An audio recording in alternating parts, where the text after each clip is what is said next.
மற்ற மாவட்டங்களில் பரப்புரை செய்கிற போது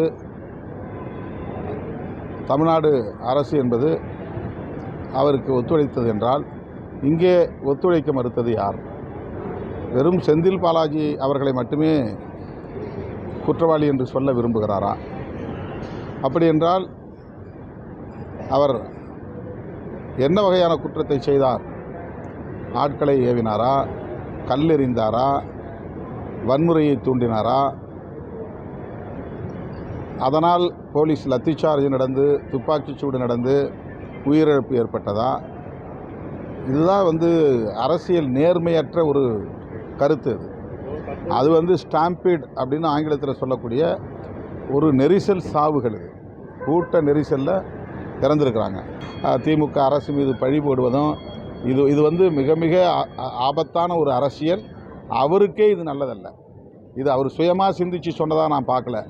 அவர் கூட சுற்றி இருக்கிறவங்க அவரை உசுப்பேற்றி அவருக்கு இந்த மாதிரி இன்புட்ஸ் கொடுத்து இப்படி பேசுங்கன்னு அவருக்கு ஒத்திகை செய்து பேச வைக்கிறார்கள். அவர் என்றைக்கு சுயமாக சிந்தித்து செயல் திட்டங்களை வரையறுக்கிறாரோ அப்போதுதான் அவருக்கு ஒரு நல்ல அரசியல் எதிர்காலம் உருவாகும். விஜயை சுற்றி இருக்கிறவங்கெல்லாம் சங் பரிவார அமைப்புகளோடு நீண்ட தொடர்பு உள்ளவர்கள், அந்த பாசறையில் வளர்ந்தவர்கள். பாஜக, ஆர்எஸ்எஸ் போன்ற சக்திகள் அவரை சுற்றி இருக்கிறார்கள். அவர்கள் கொடுக்குற இன்புட்ஸ் தான் அவர் பேசுகிறது. இப்போ அவருக்கு உடனடியாக ஹேமமாலினி தலைமையில் ஒரு டீமே வந்திருக்கிறாங்க. என்ன தேவை ஏற்பட்டது? இது ஒரு ஸ்டாம்பீடுங்கிறது அவங்களுக்கு தெரியுமா தெரியாதா?